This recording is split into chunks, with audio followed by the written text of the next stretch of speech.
Olá, alunos, bem-vindos à nossa quarta aula de Geografia Política.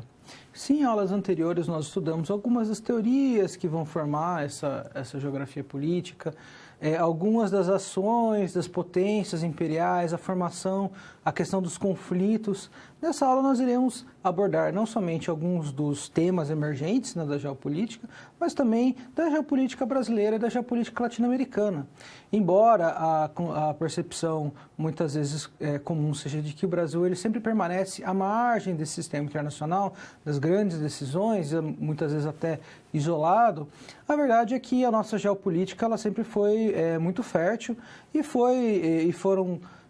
sai de uma origem militar, né, e vai se enquadrando cada vez mais numa questão acadêmica e jornalística. Então, existe uma produção de qualidade da geopolítica nacional e nós iremos abordar alguns dos nomes mais importantes. Vamos ao quadro? Então, o título de nossa aula é Geopolítica do Brasil e da América Latina e novos arranjos geopolíticos. Então, aqui rapidamente para um breve resumo do que veremos. Lembrando que os assuntos tratados em nossa aula, eles podem ser analisados com maior pormenor no material de vocês, na unidade de referência. Então, o que nós iremos trabalhar? Né? Traremos uma discussão a respeito da geopolítica dos Estados Unidos, sua influência no continente americano, algumas diretrizes da geopolítica brasileira e suas potencialidades. Aqui a gente vai trabalhar bastante a questão das nossas estratégias também. Algumas estratégias geopolíticas brasileiras e alguns dos novos temas da geopolítica. Aqui, né, como eu sempre digo, é importante que vocês anotem as palavras-chave, principalmente aqui geopolítica brasileira e novos temas. Vocês podem anotar aqui também a China, né, que ela vai ser bastante trabalhada dentro desses novos temas.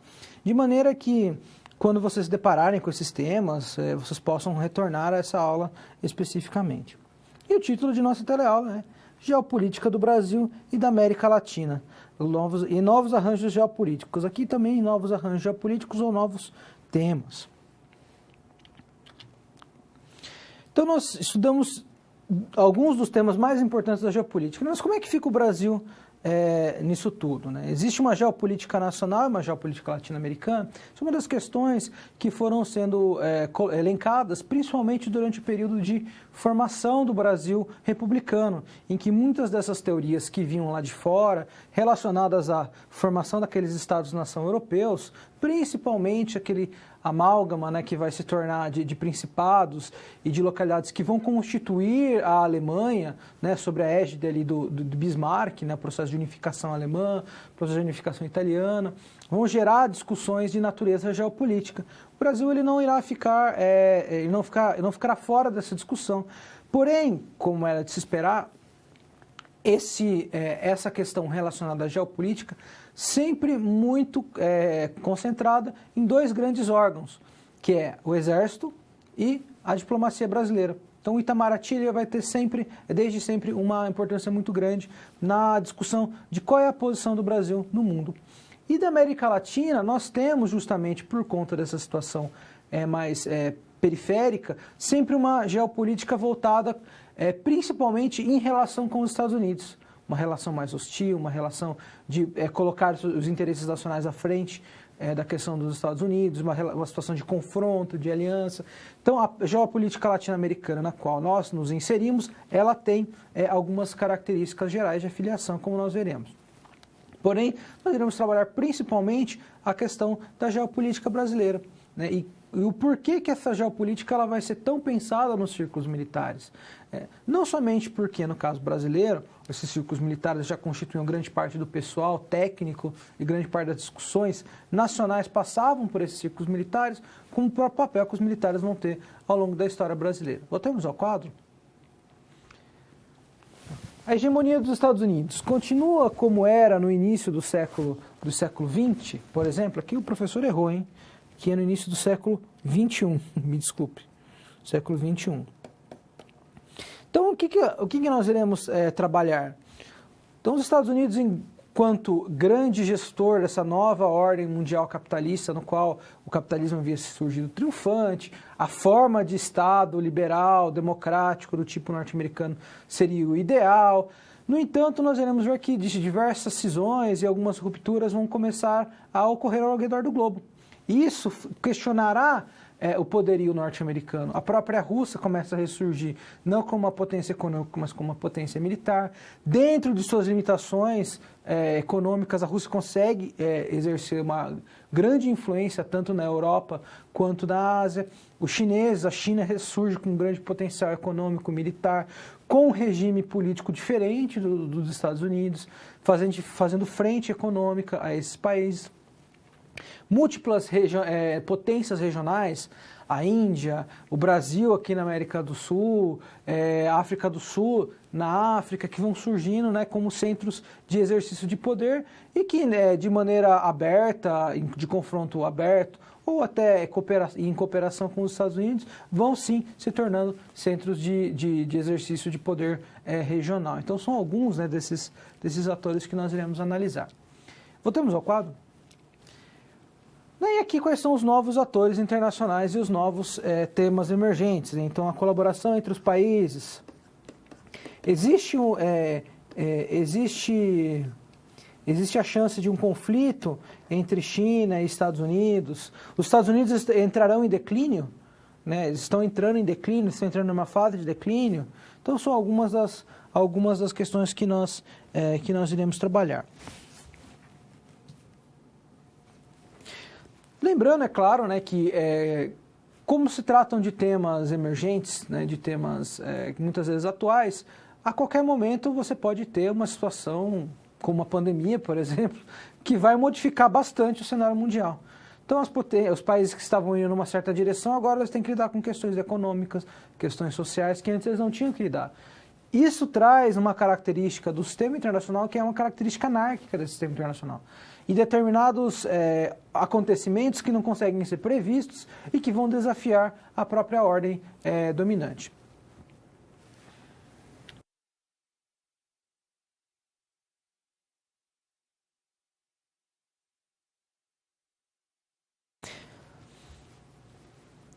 Então aqui é importante compreendermos o que nós entendemos por geopolítica dos Estados Unidos na América Latina, né?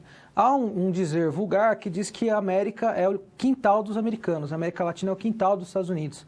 Eles exercem a sua influência livremente aqui, eles têm seus interesses sempre acatados e assim por diante.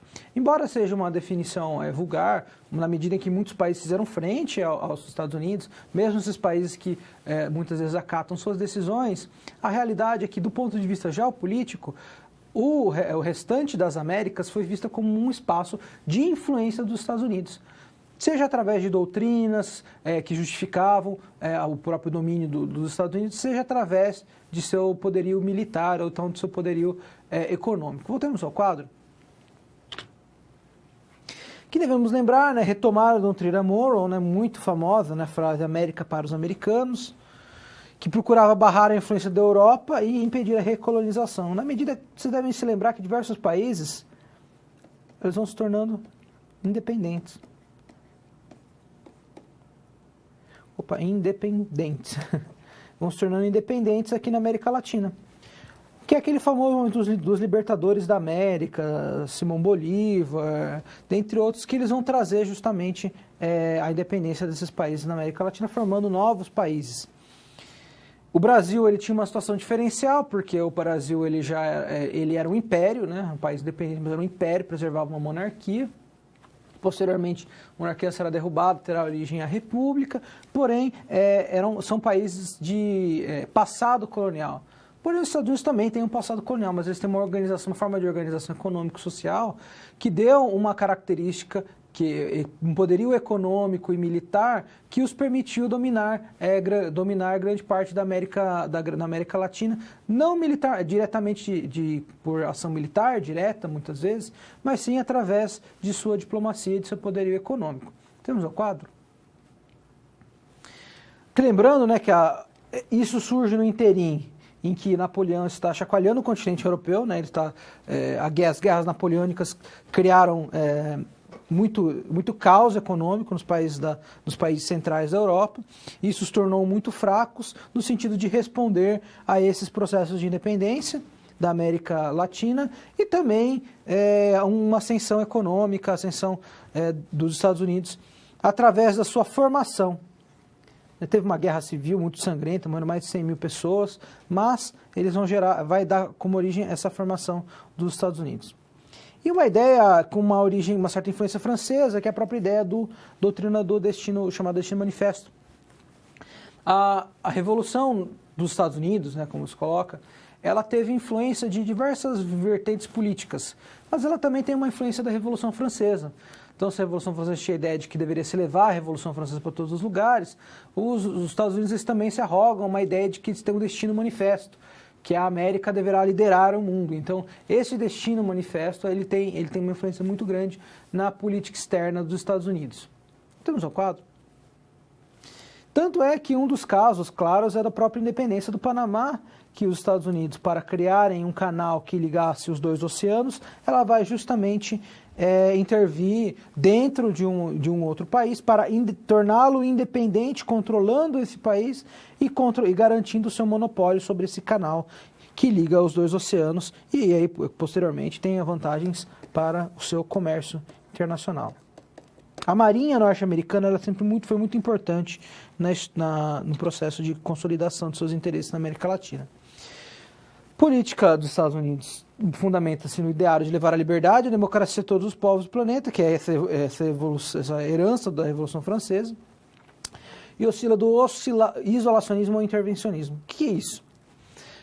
Há uma visão que os Estados Unidos eles devem abster dos conflitos internacionais, devem se focar para a questão interna. Muito, por exemplo, da discussão recente dentro do governo Trump, por exemplo, há uma política, uma maior voltando-se mais para a questão do isolacionismo, ou seja, os Estados Unidos se preocupando com os Estados Unidos, não tanto com o restante do globo, defendendo seus interesses na arena global, mas preocupando-se com si. Até uma postura, às vezes, intervencionista, no sentido, os interesses dos Estados Unidos estão sendo ameaçados, em determinados países, os Estados Unidos devem intervir diretamente ou indiretamente para defender os seus interesses, ou então em conflitos de países terceiros, os Estados Unidos devem intervir para garantir a estabilidade do sistema internacional, que por sua vez garante a hegemonia dos Estados Unidos. Então, eles oscilam muitas vezes entre essas duas visões, isolacionista e intervencionista. Voltemos ao quadro. Hoje, né, você tem o controle de setores estratégicos de países subdesenvolvidos, né, via exploração, aqui o professor colocou exploração comercial, mas na verdade é exploração econômica mesmo, né? Empréstimos a países de terceiro mundo, a ação de empresas multinacionais com base nos Estados Unidos e assim por diante. Isso cria a chamada nova divisão internacional do trabalho. Por quê? Se antes havia uma divisão interna dos países, uma divisão nacional de trabalho, com esse próprio processo de globalização você tem uma divisão internacional. Então, os trabalhadores de cada uma de diversos países ao longo do globo, eles vão estar se inseridos em uma mesma ordem, em uma mesma divisão, que agora é uma divisão internacional do trabalho. Um outro aspecto interessante também a respeito da geopolítica dos Estados Unidos, como os Estados Unidos eles surgem, os estados, né, que pedem a independência da Inglaterra, eles surgem como fazendo uma contraposição ao Império Colonial. Os Estados Unidos eles se negam a serem chamados de imperialistas, ou negam a reconhecer suas características imperialistas. Porém, na medida em que eles intervêm diretamente em países, às vezes retirando seus governos e trocando por outros governos marionetes, na medida que eles defendem seus interesses na agenda internacional, utilizando como pretexto seu poderio militar, então nós podemos dizer sim que os Estados Unidos eles têm uma ação imperialista, embora por conta desse passado eles não gostem, né, de serem associados à própria noção de império.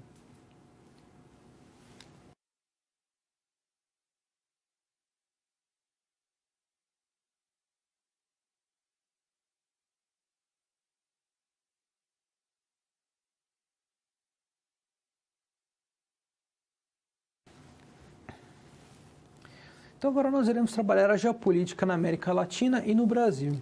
Aqui é importante destacar que nós pertencemos a uma formação quase única na América, que é na América do Sul, que é justamente a questão da diferença com os nossos irmãos de origem espanhola. Portugal e Espanha, né, constituem esse grande processo de colonização ibero-americana, porém eram potências coloniais diferentes, com alguns interesses semelhantes, mas uma maneira de organização do território muito diferente. E a história da consolidação do próprio Estado-nação brasileiro é diferente do processo de independência mais violento por parte desses países da América Espanhola, chamada América Espanhola. Então, a América Portuguesa e a América Espanhola surgem com influências diferentes. A geopolítica brasileira ela vai ter uma influência muito grande, principalmente do Exército, que tem como origem ali o período imperial, então tem uma proximidade muito grande com alguns pensadores portugueses, irá incorporar também alguns pensadores alemães, porém essa geopolítica brasileira ela é sempre pensada no sentido de manter o Brasil no centro, como status quo. Enquanto muitos dos países da América Latina espanhola, na América Espanhola, às vezes eles já tinham um ideário maior de integração entre os diversos países, justamente por possuírem uma história, um passado comum e o mesmo idioma. Né? Vamos ao quadro? Então nós temos os grandes nomes, né, os grandes atores dessa geopolítica, que são Brasil, Argentina e México. Né? Então o México ele é muito importante, porque ele vai durante muito tempo fazer uma oposição muito forte, inclusive bélica, aos Estados Unidos. E com o tempo eles vão cedendo territórios, então grande parte dos territórios do sul dos Estados Unidos, na verdade, pertenciam ao México. Aqui uma relação ambígua com os Estados Unidos, isso é uma característica comum, ora uma maior oposição, não uma posição mais firme em defesa dos interesses nacionais, ora uma postura de aliança, né, de cooperação e em outros momentos uma postura, às vezes, de submissão. Então, oscila essa relação desses países da América Latina com os Estados Unidos. Voltemos ao quadro. Processo de maior integração nos anos 2000, uma integração, claro, hoje ameaçada, né? Não sabemos, principalmente por conta do cenário, um cenário, né, de pandemia, um cenário em que o cenário internacional não sabemos exatamente para onde será a direção, mas principalmente a partir dos anos 2000 nós tivemos uma maior integração, principalmente por conta do Mercosul, que é esse mercado comum do Sul, que seria a chave nesse processo. Muitos dos governos internos tinham um posicionamento também para a integração, e o grande ator, no nosso caso, foi o Itamaraty.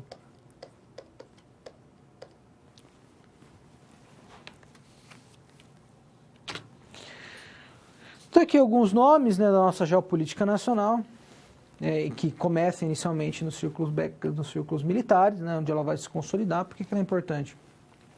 Os militares eles vão pensar a própria questão das fronteiras nacionais. O Brasil é um território extenso, então eles vão pensar bases militares, como que essas bases vão exercer o controle, como que deve ser a relação com seus países vizinhos, pensando sempre numa relação de uma tentativa de diálogo, mas ao mesmo tempo de conflito direto, de possibilidade de conflito militar. Então os militares eles vão pensar esse território, né? Eles não vão deixar que somente o órgão central, o Estado, fora as Forças Armadas, pensassem, mas esse Estado brasileiro, principalmente em sua geopolítica, ele vai ser pensado principalmente ali no final do Império, durante o período imperial, quase praticamente todo, até meados da década de 60, 70, ele vai ser essencialmente pensado pelo Exército e pelas relações internacionais ou pela nossa diplomacia.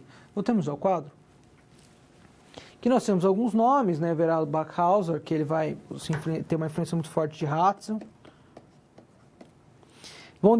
Algumas das ideias gerais, né, defendidas, né? A centralização do poder, né? Então aqui nós temos como exemplo disso a criação de Brasília, a ideia de que você tem que ter um polo de influência centralizado. Novas divisões territoriais, ou seja, você dividir o território brasileiro de uma forma para poder consolidar essa soberania. A transferência da capital, né, como eu havia dito, também foi uma ideia muito defendida na geopolítica nacional. Colbery, que foi muito importante, principalmente durante o regime militar, né, um dos pensadores da geopolítica nacional, e algumas ideias relacionadas ao brasilcentrismo. O que é esse brasilcentrismo? O Brasil ele tem que manter o status quo, né, ele tem que ser o centro das decisões, das tomadas, a ideia de que os interesses nacionais a ideia de que os interesses nacionais eles devem se sobrepor aos interesses de outros países, não tanto focando na questão da cooperação, mas sim na questão de uma certa hegemonia, né? Manter o Brasil como uma potência hegemônica. Olhando principalmente os estudos do professor do Golbery, do Backhauser, vocês irão perceber uma preocupação com os recursos naturais, com a defesa desses recursos, com a utilização desses recursos no cenário internacional. Então sempre tem essa preocupação, que é uma preocupação que ao mesmo tempo ela é econômica, mas ela também tem a questão militar sempre muito pensando, né, os militares pensando essa questão da geopolítica nacional.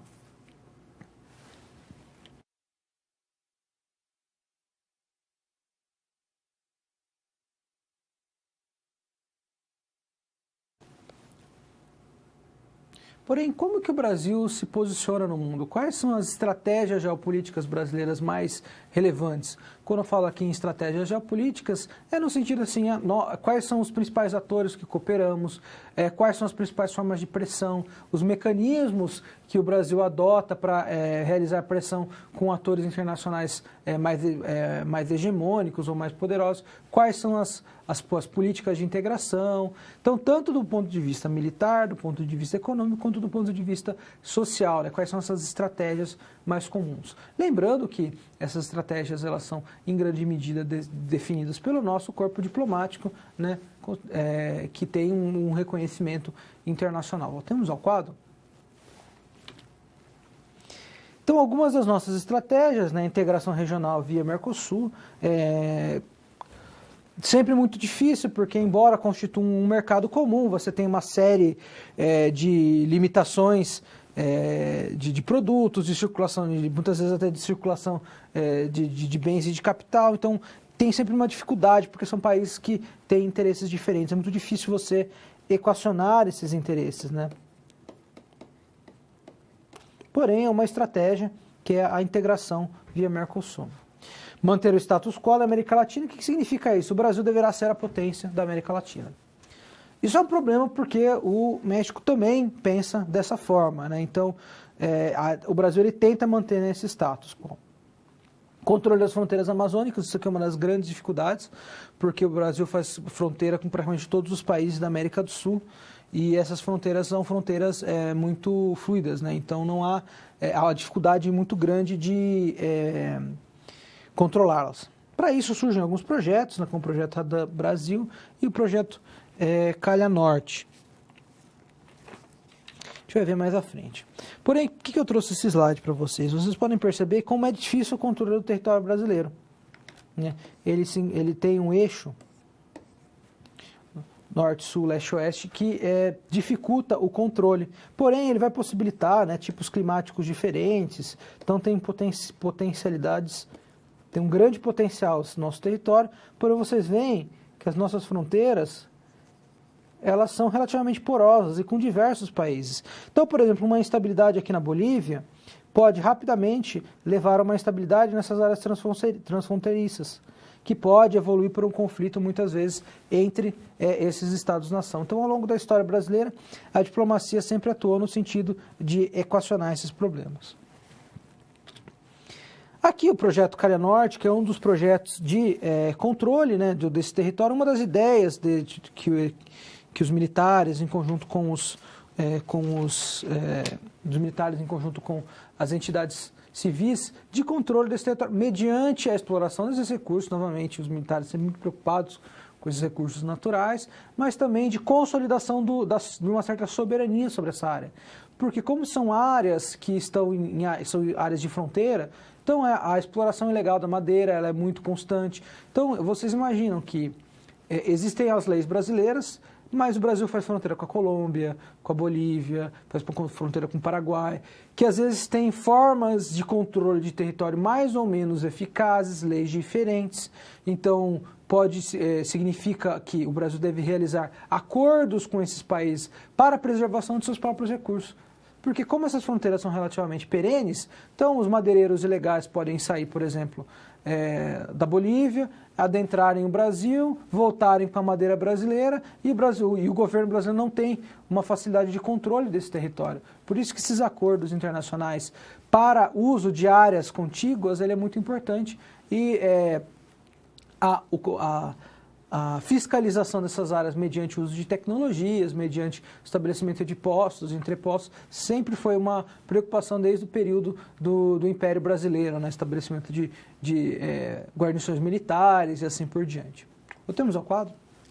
Então, vocês podem perceber, são áreas de controle, né, de uma preocupação muito forte por parte do governo brasileiro de controle dessas áreas, né? São áreas de disputa. Então, vocês podem perceber que os territórios vizinhos também possuem suas bases militares, possuem suas bases de aeronáuticas também posicionadas próximas ao território brasileiro. Que também nos dá uma noção da extensão do poderio brasileiro na América Latina, né? Então, nós temos aqui o Mercosul, que foi uma tentativa de redução das assimetrias.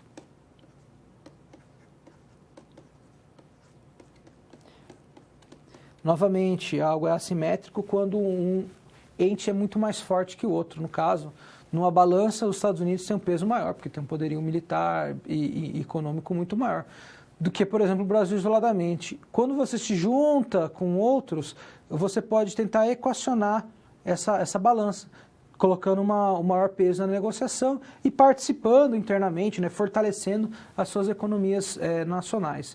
Para isso, são necessários acordos, e muitas vezes esses acordos são complicados, porque são países, às vezes, com governos diferentes, interesses diferentes, estruturas governamentais muito diferentes entre si, que devem procurar um acordo. Então, aí se estabelecem-se parlamentos, grupos de ajuda internacional, e no caso do Mercosul, um mercado comum. Porém, nós temos uma séria dificuldade, porque às vezes os interesses dos argentinos e dos brasileiros são diferentes. Dentro desse grupo, Mercosul, a Argentina e o Brasil são seus grandes players, são seus grandes atores, e isso, essa harmonização de interesses ela é sempre muito difícil. Voltemos ao quadro.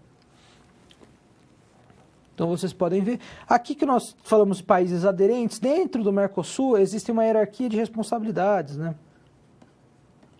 Então, existem países que têm um mercado comum, ou seja, os produtos, a taxa externa dos produtos, ela é única.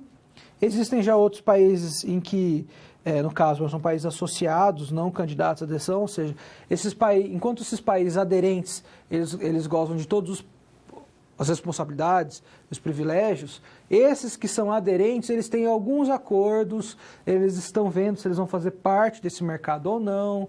Existem acordos em processo de assinatura, discussão em seus parlamentos nacionais e assim por diante. Ou seja, é quase como se fosse um grande clube em que você tem níveis diferentes de sócios e cada um deles teria algumas particularidades, né? Então, pensando no caso do Mercosul, sempre esses grandes players, né? Brasil e Argentina. Voltemos ao quadro.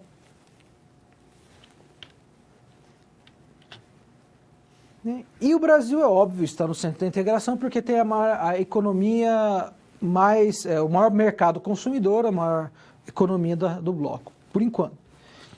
O Brasil, ele projeta a sua influência, isso é algo muito antigo, né? Ele quer um conselho, quer um assento no Conselho de Segurança da ONU.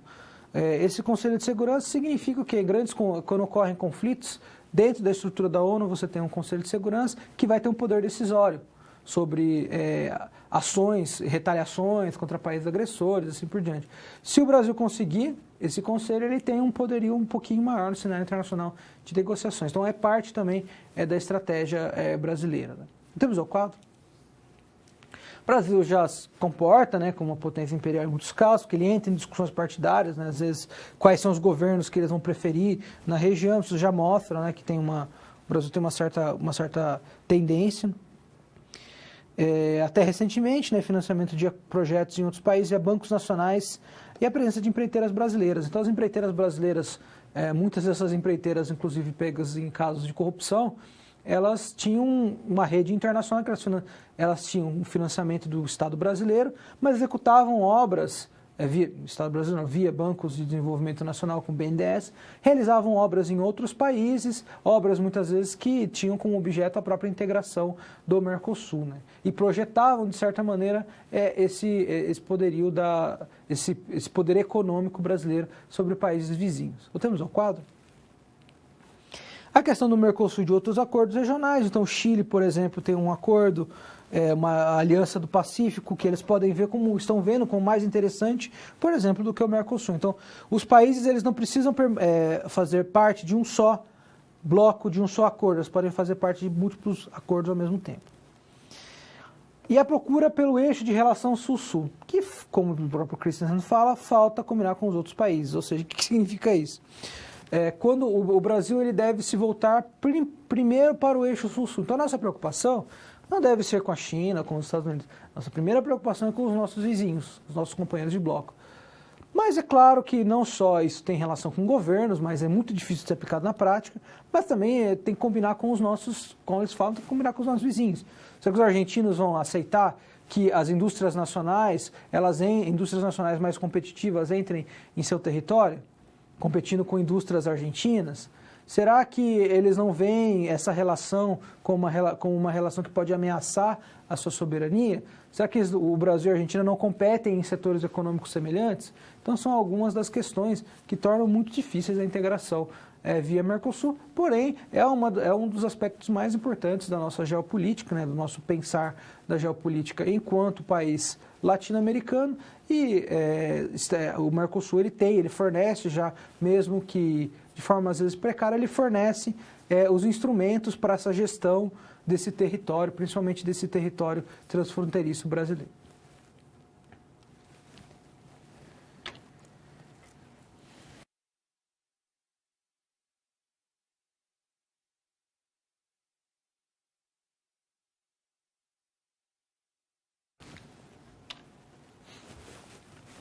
Vamos agora à resolução de nossa situação-problema. O nome de nossa situação-problema se intitula Microgeopolítica do Cotidiano. Então, essencialmente, dentro dessa situação-problema, como é costumeiro em nossas situações-problema, funciona por meio de analogias entre Estados-nação e questões relacionadas ao cotidiano. Nesse caso, especificamente, relação entre famílias.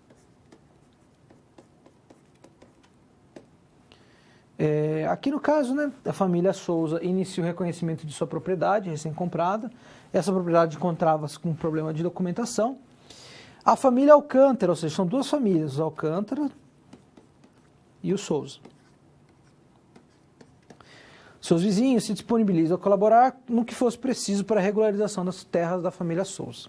Um representante da família Alcântara chega à família Souza e diz que o problema acerca da documentação da terra, que atravanca a compra de insumos, já está em processo junto à prefeitura, que mostra a influência da família Alcântara. Certo dia, chega aos ouvidos do patriarca da família Souza que haverá uma reunião na prefeitura no qual serão tratadas novas regras para a comercialização de insumos agrícolas no município. Família Souza descobre que a reunião foi agendada a pedido da família Alcântara, que exigem uma lei que diminua as taxas e impostos para a compra de insumos agrícolas de empresas externas, claramente fazendo uma associação com a questão, por exemplo, dos Estados Unidos e a questão do Brasil, né?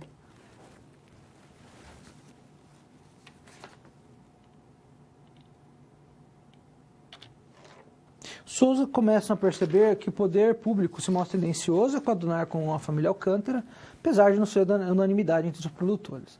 Assim, é convocado um debate público com a finalidade de esclarecer a população os pontos de vista. Sendo você o representante da família Souza, quais elementos levantaria na discussão? Ou seja, quais perguntas você realizaria? Ou seja, trata-se de uma relação de soberania, pensando o município, né, como um Estado soberano, e a questão da importação de produtos externos, né, relacionados aqui à própria regulamentação. Vamos aqui à nossa resolução. Sabendo do poder econômico e da influência política que possui a família Alcântara, a dúvida central gira em torno de quem são os principais produtores de insumos agrícolas existentes no município, sobretudo em relação aos seus preços frente ao de outras localidades.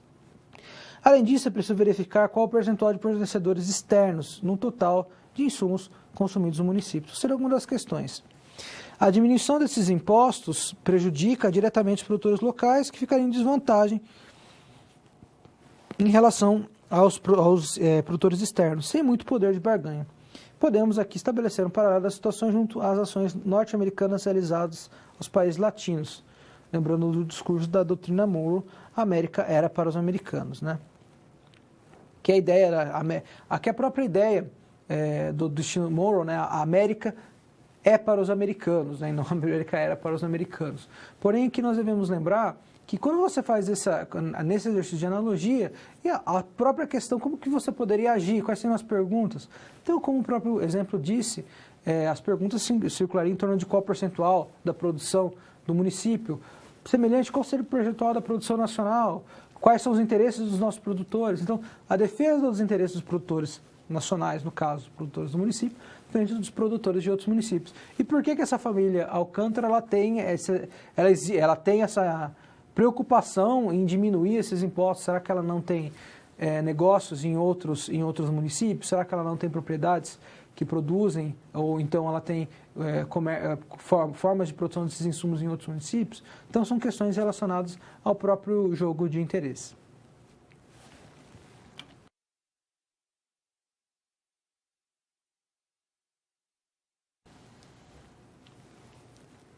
Vamos agora a um exemplo de ação de uma ação concreta, influenciada por teorias geopolíticas e dentro da própria estratégia de consolidação do poder dos Estados Unidos.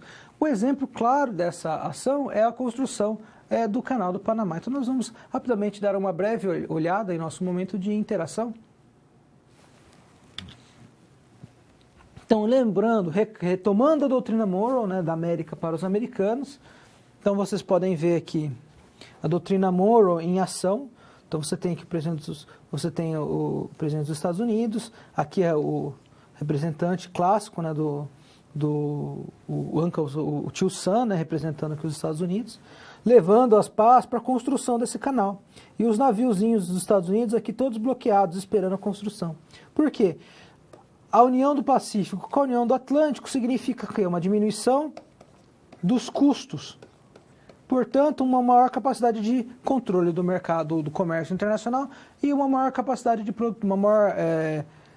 competição das empresas dos Estados Unidos. Então, ao invés das empresas, né, poderiam fazer a própria relação entre ambas as costas dos Estados Unidos ou com os territórios além-mar, tendo facilitada esse próprio transporte.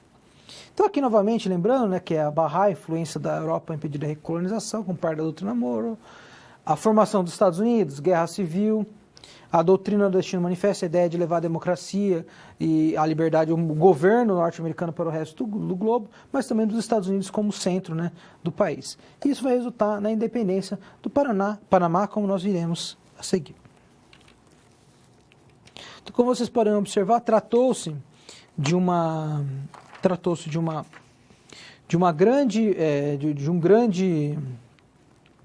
grande projeto, né, que envolveu aqui a transposição de diversos lagos na criação aqui de um canal, né, que esse canal que ele facilitaria justamente o transporte de mercadorias dentro do espaço mundial. Né? Mas o que a gente fala?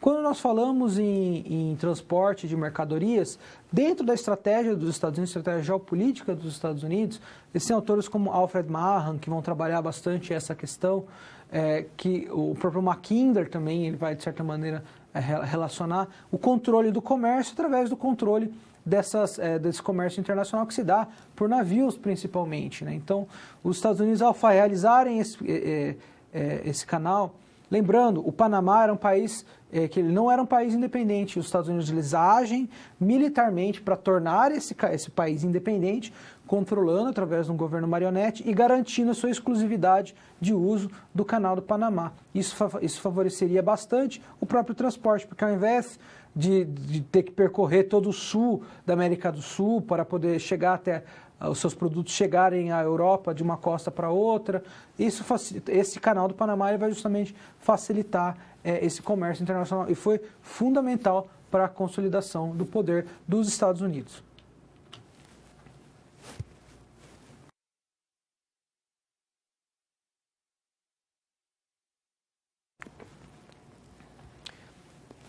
Dentro dos novos temas da geopolítica, um dos assuntos mais retratados é justamente a questão do declínio dos Estados Unidos. Esses motivos econômicos, por ascensão de outras potências e assim por diante, se discute muito a respeito de quando os Estados Unidos vão deixar de ser essa potência hegemônica, paralelos com os grandes impérios do passado são sempre realizados, porém existe uma série de argumentos que podem favorecer justamente a ideia de que há um declínio desse poder norte-americano, porém não é algo assim tão imediato, mas sim ao longo do tempo. Vamos ao quadro? Então, os analistas eles preveem, o declínio geopolítico e econômico, mas no longo prazo, não somente em razão de deficiências internas, mas de ascensão de novas potências na Ásia. O que isso significa? Enquanto você tem um cenário em que os Estados Unidos eles eram um grande ator hegemônico, a sua economia ela movia o globo, agora você tem centros regionais que eles conseguem, de certa maneira, influenciar no movimento do movimento econômico do comércio global. Então, os Estados Unidos eles começam a enfrentar um enfraquecimento. Tem uma questão da dívida pública norte-americana, sempre algo que no horizonte a longo prazo pode cobrar um preço demasiadamente alto. Os Estados Unidos dependem bastante que continuem comprando os títulos de sua dívida pública.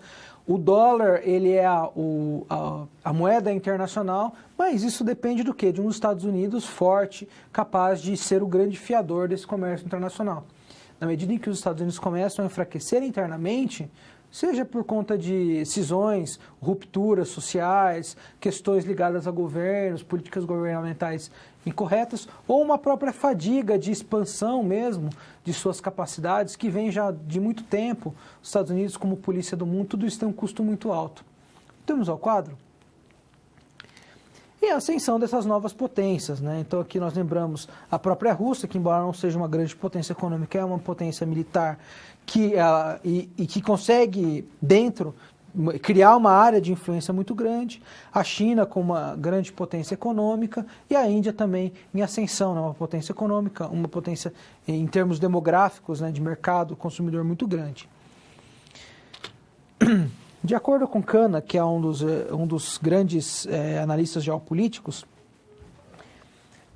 os Estados Unidos se encontram numa situação de contração, que é o que? A situação de que há o potencial bélico dos Estados Unidos ele teve que se expandir tanto durante a Guerra Fria, contraíram-se tantas dívidas para manter os Estados Unidos como centro do poder econômico global, tudo isso começou a ter uma série de custos. Isso vai enfraquecendo, vai criando uma fadiga interna, o desemprego começa a aumentar, a própria ordem global que os Estados Unidos ajudam a criar, de alta competitividade, começa a prejudicar os trabalhadores nacionais.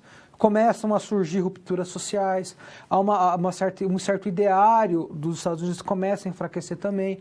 Então, tudo isso vai contribuindo para essa contração. Então, os Estados Unidos começam a diminuir o seu poder globalmente e outras potências vão aproveitando-se desse espaço. Daí existem discussões se os Estados Unidos vão se retirando e esse vazio vai sendo preenchido, ou se essas potências que vão, elas mesmas, abrir esse espaço no cenário internacional em contraposição com os próprios Estados Unidos. Mas, essencialmente, é uma situação ali de contração. Voltemos ao quadro.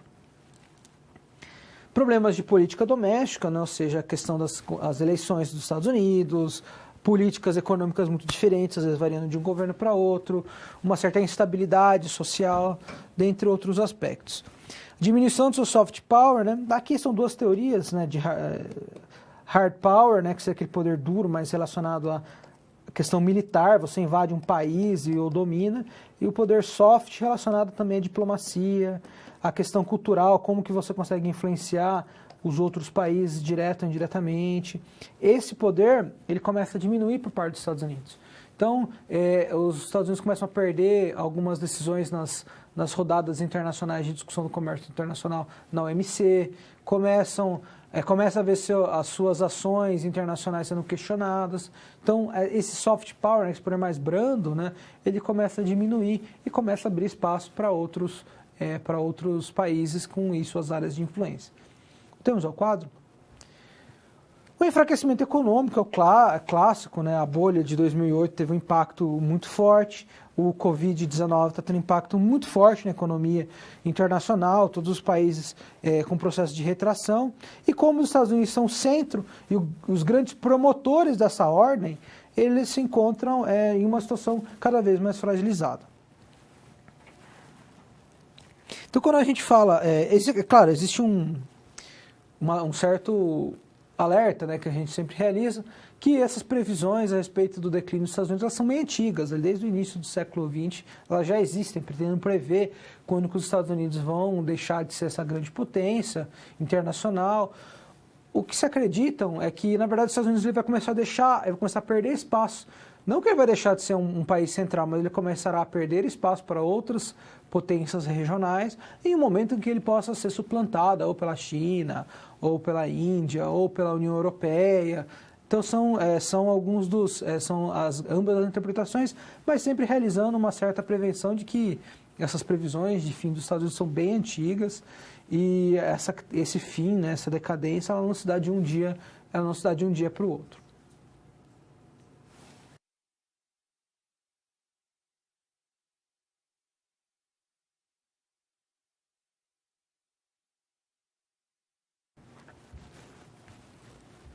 E isso que surge no cenário internacional ou como referência em termos econômicos, até em termos de organização de sociedade, surge o player, né, o grande ator global, que é o caso da China, né, com seu grande poderio econômico, seu mercado consumidor, sua demografia, quantidade populacional muito grande, um grande mercado consumidor, começa a aparecer ali como um substituto, talvez, dentro da área de influência dos países do globo. Então a China ela começa a aparecer. Para termos uma ideia, o grande parceiro comercial brasileiro é a China.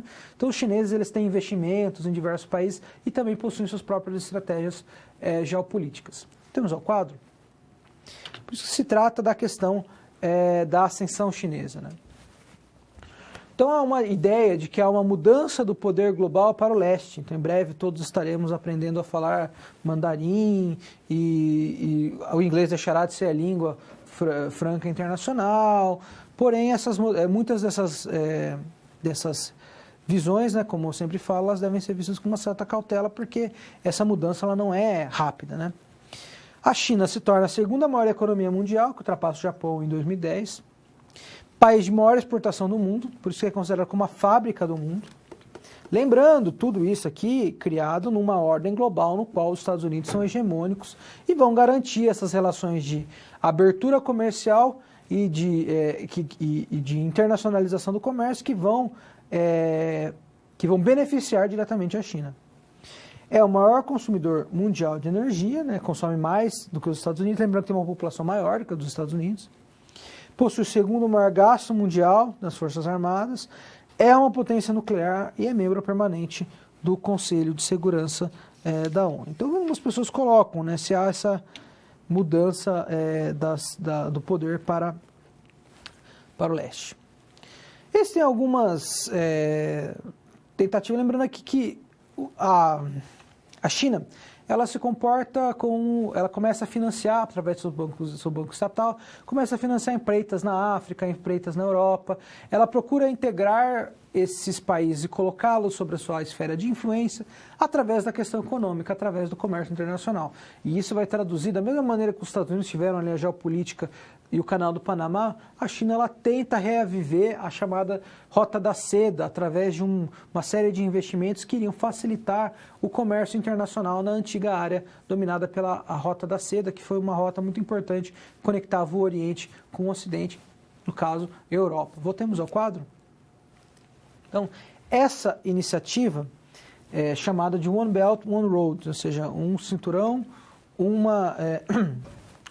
um cinturão, uma estrada, né, que é a ideia de você criar uma série de projetos de infraestrutura que iriam facilitar o comércio dos produtos dos chineses para a Europa e para os países dos quais eles passariam. É chamada a nova Rota da Seda. A China tem investimentos em infraestrutura em países da África, que significa que muitos desses países já contraem empréstimos com o governo chinês, às vezes tem que abrir mão de parte de sua soberania, ou seja, os chineses já têm uma presença na África através desses investimentos. Existem, claro, problemas com a sustentabilidade do regime chinês, né, principalmente relacionados às mudanças demográficas e acesso ao consumo. A China adotou uma política de filho único, ou seja, os casais podiam ter um filho por família. Embora a população chinesa ainda é muito grande e com filhos únicos ainda continua muito grande, nós teremos ali no futuro uma situação em que você vai ter uma população em idade de trabalho muito pequena em comparação com uma população muito grande que estará aposentando. E essa população muito grande, ela deseja ter acesso ao consumo. E a China é um país comunista, com um partido único. E estas questões, elas colocam pressão sobre o próprio regime político chinês. Então, são algumas das deficiências. Então, se a China ela se apresenta com uma grande potencialidade, né, tem um grande potencial, ela também apresenta algumas limitações. Voltemos ao quadro.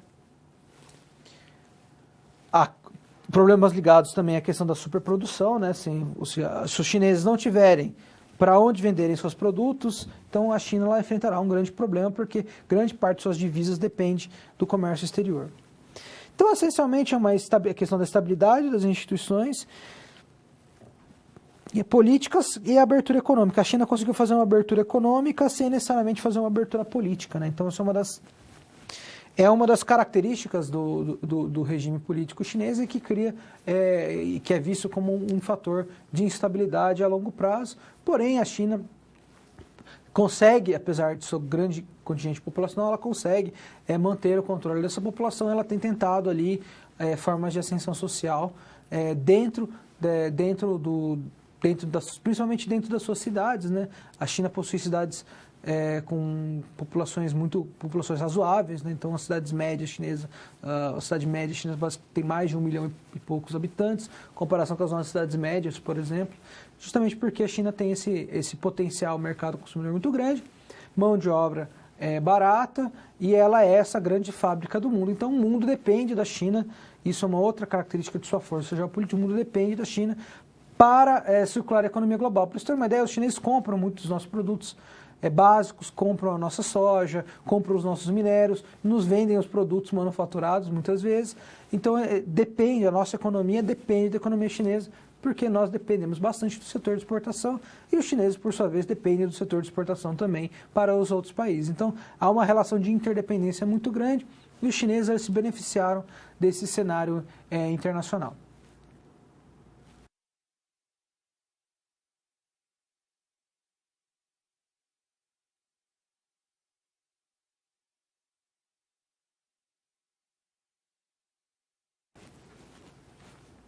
Dentro dos novos temas em ascensão da geopolítica, um deles é justamente as novas tensões no Oriente Médio. Por que eu falo novas? Porque trata-se de uma área de contato entre o Oriente e o Ocidente, entre Europa, Ásia e África, que historicamente sempre teve uma série de conflitos. Grupos, questões religiosas, questões étnicas, questões de controle territorial, guerras de conquista e assim por diante. Então, foi uma região de constantes conflitos. E novas tensões, no sentido que essas novas tensões elas vão envolver atores geopolíticos que não necessariamente se encontram vizinhos ao Oriente Médio, né? Ou seja, eles envolvem players que são de fora, né? E que têm os seus interesses ali no Oriente Médio. Voltamos ao quadro? Então, são essas chamadas novas tensões, né? Primeira grande tensão foi o surgimento do Estado Islâmico, agora já enfraquecido, no Iraque e na Síria. Então aqui nós temos o exemplo existe um filósofo muito importante chamado John Gray, que ele vai trabalhar questões relacionadas com as relações internacionais, vai trabalhar muitos temas da geopolítica. Ele tem uma situação bem interessante. O Iraque sempre foi um estado heterogêneo, com profundas divisões internas. Saddam, que era o ditador, conseguiu manter o Iraque coeso, ao mesmo tempo que reprimia a maioria xiita, os curdos e outros setores da população. A derrubada de seu regime serviu para emancipar esses grupos, deixando o Estado iraquiano sem poder nem legitimidade. Então, o Estado que é criado pós-queda de Saddam Hussein ele não tem esse poder nem essa legitimidade.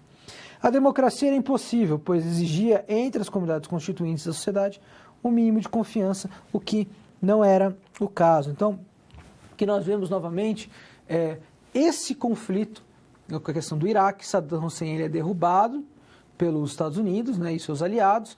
Instala-se um governo ali na região, esse governo não tem legitimidade, esse vácuo de poder ele é apropriado por grupos terroristas radicais que vão formular a sua própria, que vão criar o seu próprio Estado ali na região. Então, é um vácuo de poder, uma ação de geopolítica, né, uma ação militar de uma potência estrangeira com interesses geopolíticos na região, principalmente a questão do petróleo, que vai criar um vácuo de poder em um governo local e legítimo, com pouca capacidade de controle do seu território, e por conseguinte nós teremos ali um conflito que depois vai envolver novamente os grandes atores internacionais. Então, uma fonte constante ali de conflitos. Voltamos ao quadro.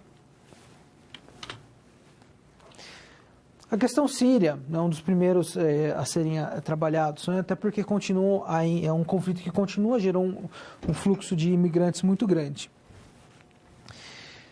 A guerra síria foi deflagrada em 2011 e influenciada pela Primavera Árabe. Nessa Primavera Árabe a gente vai ver ali mais à frente como é que se deu, mas essencialmente foi uma série de levantes e de manifestações no mundo chamado mundo árabe, né, que pediam maior democracia, pediam maiores direitos para a população, e ela foi... E principalmente o símbolo, a Praça Tahrir, né, as pessoas pedindo, né, por mudança nos regimes, os regimes autocráticos que eram muito comuns ali na região. A Líbia do Gaddafi foi um exemplo disso. Então, muitos desses tiranos locais, desses ditadores locais, eles foram retirados do poder por conta dessas ondas de manifestação. Voltemos ao quadro. No caso da Síria, especificamente, o governo sírio, né, na figura de Bashar al-Assad, ele consegue resistir. Então, a ONU já indicava o início de uma guerra civil e violação dos direitos humanos dos sírios, né? Então, a Síria ela vivia uma situação complexa, porque o seu território, por conta desse conflito, dessa guerra civil entre esses rebeldes, o governo de Bashar al-Assad, há uma questão também religiosa, né? O governo de Assad ela é de maioria alauíta, né, que é uma das vertentes ali do Islã, em conflito também com outras minorias ou uma população majoritária em determinadas áreas. Você tem um conflito com os rebeldes e, aproveitando desse enfraquecimento, o Estado Islâmico do Iraque, ele invade e se torna o Estado Islâmico do Iraque e da Síria, invadindo e conquistando parte do território sírio que se encontrava numa situação de vácuo do poder. Então, e esse conflito ele vai envolver agentes externos, né? Você tem os Estados Unidos condenando Bashar al-Assad, os russos dando apoio militar e sendo centrais para a resistência do governo de Bashar al-Assad, porque os russos eles têm interesse naquela região. Só que os turcos eles também têm interesse naquela região, porque os turcos eles lidam com uma minoria curda em seu território, que também encontra-se enquanto minoria curda no território tanto do Iraque quanto da Síria. Então, é um conflito que vai envolver diversos atores que não necessariamente têm seus interesses diretamente relacionados com o controle do território vizinho ou não. Voltemos ao quadro. Então surge o Estado Islâmico, que vai derrubar as fronteiras e impor o maior território possível a um califado, com inspiração religiosa, com uma questão ligada a um ideário, né, de formação desse Estado Islâmico, assim por diante. A região ela encontra-se num ciclo de intervenções norte-americanas e misto de conflitos regionais e étnico-religiosos, muçulmanos e judeus, minorias dentro do Islã e assim por diante. Criação do Estado Islâmico, como nós vimos, se deu no vácuo de poder do Iraque. Esfera de influência geopolítica de outras nações emergentes. Rússia, Irã e Arábia Saudita, assim como Israel e Estados Unidos. Isso aqui é importante. O Irã é um grande player regional, né? Ele tem influência. Então, todos esses conflitos no Iraque, eles tinham a influência, seja os iranianos financiando grupos, os sauditas que em um conflito indireto pelo poder regional com os iranianos, também financiando grupos armados, apoiados pelos Estados Unidos. Israel também tem os seus interesses, principalmente na questão da Síria, porque a Síria faz fronteira com Israel, então um possível governo hostil a Israel ali pode significar uma ameaça ao território israelense, né? O controle dessas áreas de sua fronteira também é algo que está sempre dentro de suas preocupações, então acaba envolvendo quase toda uma desestabilização, acaba criando uma cadeia que vai envolver quase todos os players ali na região. Essa instabilidade criada tanto pelo vácuo, né, ali no poder deixado pela invasão dos Estados Unidos, como também pela chamada Primavera Árabe. Voltamos ao quadro. A Síria tem esse autoritarismo secular, né, de Assad, né, que ele vai governar, né, o seu pai já governava, ele também vai governar com mão de ferro a Síria, vai manter uma certa continuidade. No início, acreditava-se que ele seria derrotado, porém, ele conseguiu se manter no poder, em grande medida com a ajuda da Rússia.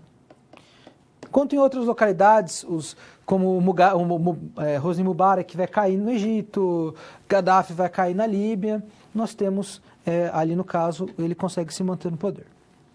Então, mas o que era a Primavera Árabe, né? Então, essencialmente, ela é uma grande onda de reivindicações, se espalha pelo Oriente Médio, norte da África em 2011, umas causas gerais, os governos na região, governos, o senhor colocou tirânicos, mas tirânicos é um pouco quanto exagerados, são governos ditatoriais. Poucos direitos civis, uma questão de exclusão social, né? Você tinha uma população excluída economicamente muito grande, e algumas questões religiosas, principalmente que muitos desses regimes políticos, eles eram ditaduras, mas eles eram ditaduras seculares, então mantinham alguns grupos religiosos afastados, ou então os ostracizavam. Então alguns grupos, como a Irmandade Muçulmana, vão surgir com muita força no período pós-queda desses ditadores, né? Então, eles vão ocupar parte desses espaços também. Voltemos ao quadro. Alguns sucessos, né? Talvez o Egito seja um caso de sucesso. Porém, a Líbia, por exemplo, não é um caso de sucesso, né? Gaddafi, ele cai e hoje você tem uma instabilidade ali na região muito grande, grupos armados. Então, assim, o Gaddafi era um ditador, mas ele mantinha uma unidade. Ele cai, então o que se tem não é democracia, mas sim uma situação de anarquia, de grupos diferentes lutando pelo poder. No Egito, no caso, cai o tirano, mas o exército também ele consegue manter o controle ali do território e você tem ganhos. Na Síria, Bashar al-Assad ele resiste, ele começa enfraquecido, mas aí com o apoio russo ele começa já a ganhar e hoje então, a Síria se encontra em frangalhos, é uma guerra civil muito custosa, muitos imigrantes, muitos refugiados, né, foram gerados. Então, você tem um conflito de grande custo humano que vai gerar um ciclo de empobrecimento naquela região que vai ser muito difícil de ser solucionado e envolve os atores ali, diversos atores e interesses, né? Principalmente uma oposição entre Rússia e Estados Unidos ali no que tange a questão do apoio ou não apoio. Voltemos ao quadro. E a questão da Síria, né, que é a projeção de poder dos grupos regionais. Então aqui a gente tem o Irã tem uma participação, né, aqui a Turquia também tem uma participação. Então são conflitos que o tempo todo eles podem ser levados. Aqui lembrando, é claro, que quando nós falamos em efeitos, né, da Primavera Árabe, nós devemos lembrar que muitos desses efeitos eles ocorrem a longo prazo, às vezes há 30, 40 anos. Né? Então, de repente, essa situação de anarquia que já durou muitos anos na Líbia, ela será resolvida por um grupo que vai assumir o poder e controlar o território. Então, são diversos atores que eles conseguem emergir num cenário de vácuo de poder. E esses regimes ditatoriais, eles mantinham o controle da população com base na força, porém, quando eles foram retirados, não necessariamente você teve na região governos democráticos pró-Ocidente, por exemplo, mas sim uma situação de anarquia. Por isso que é sempre interessante nós analisarmos essas intervenções e essas ações de liberação nacional, sempre procurando compreender quais são os atores que podem, porventura, vir a ocupar esse vácuo deixado.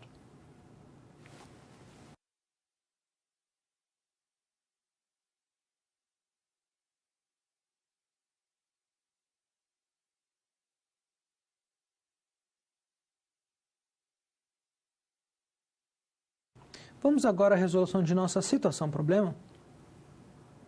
Lembrando novamente, né, que era uma analogia, uma família muito poderosa, Alcântara, que detinha um poder político junto ao município, uma analogia entre o município enquanto um Estado-nação e os outros enquanto outros Estados-nação, dentro de uma relação muitas vezes de assimetria. Então, a nossa situação-problema, ela gira em torno de um plebiscito. Após a aprovação de subsídio para os produtores agrícolas, acoplado ao rendimento da produção, né, ou seja, houve uma situação em que os proprietários pediram um subsídio para terem ganhos em escala. Esse subsídio foi aprovado, mas ele foi acoplado ao rendimento da produção, ou seja, quanto mais esses produtores conseguissem, né, quanto maior fosse a sua produtividade, maior seria o seu subsídio. Depois da aprovação desse subsídio, uma grande empresa internacional do setor agrário se instala no município. Algumas cooperativas, diante da competição, fecham as portas, né? O que significa? Quando essa empresa chega, esse aumento dificulta o comércio para os pequenos produtores agrícolas e facilita para os grandes. Por quê? Como esse subsídio estava associado com a produção, então os grandes que já produziam muito, eles vão produzir cada vez mais e os pequenos vão ter uma dificuldade de produzir e de receber esses subsídios. Ou seja, é uma situação de agravamento de um ciclo de enfraquecimento desses pequenos produtores. Temos ao quadro? E aí, nesse interim, chega essa empresa internacional que vai fechar a porta de algumas cooperativas porque ela tem um maior poderio econômico. Novas eleições municipais se aproximam. E caso você se candidatar a essas próximas eleições, quais seriam as suas principais reivindicações em relação às políticas voltadas ao balanceamento do atendimento das necessidades dos produtores da cooperativa diante do mercado global? Ou seja, como que você iria agir como um porta-voz desses produtores e de maneira a enfrentar essa grande empresa internacional? Então a gente vai resolver uma situação-problema. A ideia central a ser defendida pelo futuro candidato deve focar na questão da empregabilidade. Ou seja, quantos empregos serão gerados pelas cooperativas em comparação com os empregos gerados pelas multinacionais. Isso quer dizer que a pauta de sua campanha deve ser o fato de que a instalação de uma cooperativa aumentará sobremaneira os postos de trabalho na cidade. Para tanto, deve trazer dados que possam embasar essa colocação e que assim comprovem os seus destinos, seu discurso. Para tanto, sugerimos retomada dos exemplos das rodadas de Doha, né, que são aquelas rodadas realizadas internacionalmente a respeito de arbitragens no comércio internacional, disputas entre diversos países a respeito de monopólios e assim por diante. Que, ao protegerem os países com menor poder econômico e menor capacidade de resguardar seus mercados, conseguem fortalecer seus produtores e permitem acreditar no novo cenário econômico mundial. O mesmo pode ser feito nessa campanha na escala da cidade, inclusive com mais facilidade, por se tratar de uma escala mais simplificada de se administrar. Então, esse exemplo é interessante, vocês podem observar no material de vocês, na unidade 4 com mais detalhes. Então, aqui é interessante, realizou-se uma analogia novamente, né, com as relações dentro das relações internacionais, porém, como vocês puderam ver, a cooperativa é uma das saídas, né, muitas de nossas cidades possuem cooperativas que vão juntar diversos cooperados e vão procurar, através dessas produções dispersas, unificá-las, né, negociando preços, insumos e assim favorecendo, né, diferente de uma grande empresa multinacional, né, que ela pode chegar e, por seu próprio poderio econômico, negociar sozinha e controlar vastos espaços do território, né, para suas produções individuais.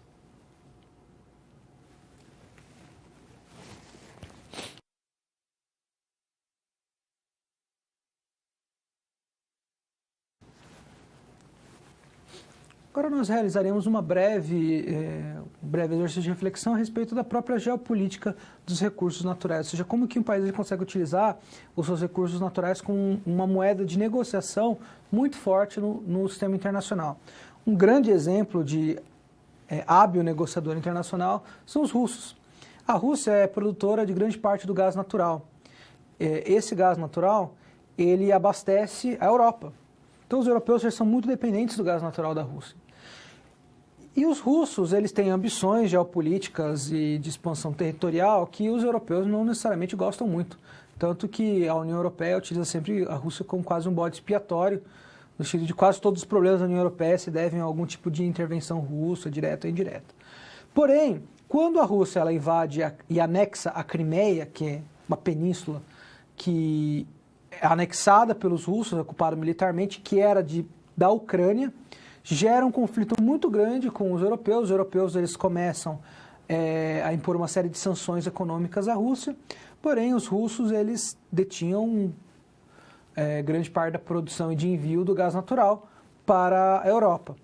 Então, os europeus, eles, durante o inverno muito rigoroso, eles se utilizam do aquecimento por meio do gás, então os russos simplesmente ameaçaram fechar a torneira. Então, a gente vai fechar a torneira, vocês não vão ter o gás natural. Então, eles colocaram o peso dos seus recursos naturais, colocaram a questão do gás natural na mesa e assim conseguiram colocar um maior peso nas negociações e acabaram até conseguindo manter a Crimeia ali sob o seu controle. Então, é um exemplo, os russos eles fazem isso muito bem com seus recursos naturais e é um exemplo de como você pode usar esses recursos naturais como uma moeda, né, como moeda para a negociação.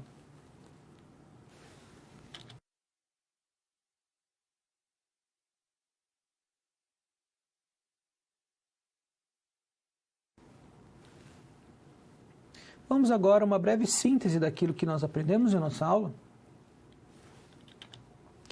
Então, a gente vai sintetizar aqui, não esta aula somente, mas as nossas outras aulas. Né? A nossa geopolítica clássica, né, muito ligada à expansão territorial e aos imperialismos. A nossa geopolítica contemporânea ela já é ligada a imperialismos coletivos. Né? Estratégia de segurança nacional dos Estados Unidos, né? O ciclo de intervenções deles em defesa dos seus interesses, né, é muito claro. A cooperação internacional também é uma delas. A questão do soft power, né, o poder brando, né, mais ligado à questão cultural, à questão da influência diplomática, assim por diante. E o poder duro, né, o hard power, mais ligado à própria questão militar. Né. Hoje a questão do soft power é mais importante, ou seja, o poder econômico, o seu peso no cenário internacional e assim por diante. Então, e aqui uma mensagem final, né, que é importante compreender as dinâmicas da geopolítica a partir de exemplos regionais. Então, não focar especificamente nas teorias geopolíticas, mas sim na aplicação ou leitura por parte dessas vertentes geopolíticas de situações regionais, de conflitos regionais, de esferas de influência de regionais e assim por diante. Temos ao quadro. Gira em torno de conflitos, dos mecanismos, ganhos e perdas em cada um, seja econômicos ou militares. Né? Então, isso aqui a geopolítica ela lida bastante com essa questão. Envolvem estratégias, discursos políticos e teorias políticas em diversos espectros políticos. Ou seja, não existem necessariamente teorias geopolíticas de direita, teorias geopolíticas de esquerda, mas dentro da geopolítica ela possui, a geopolítica ela vai lidar fortemente com situações reais. E dentro dessas situações reais, às vezes as abordagens elas não são necessariamente ligadas a uma visão política ou outra, mas sim a interesses muitas vezes pragmáticos, que torna muito difícil, por exemplo, a capacidade de predição de qual será o comportamento de determinadas nações frente a problemas específicos em determinadas regiões, torna muito difícil também a função do analista geopolítico. Nos nossos noticiários é muito costumeiro que os nossos analistas mas os nossos analistas erram bastante, seja desde a previsão de eleições até a ação de determinados países. Então, por isso que é sempre importante a gente pensar a questão da geopolítica, tentar evitar pensar somente em termos de paixões ou em termos de ideais, né, do que seria o mundo ideal, mas sempre tentar partir ali do que seria o mundo real, de como que se encontra e quais são as potencialidades e decisões, às vezes, pragmáticas por parte dos atores envolvidos. Espero que vocês tenham gostado de nossa disciplina. Eu agradeço a presença de vocês e até a próxima.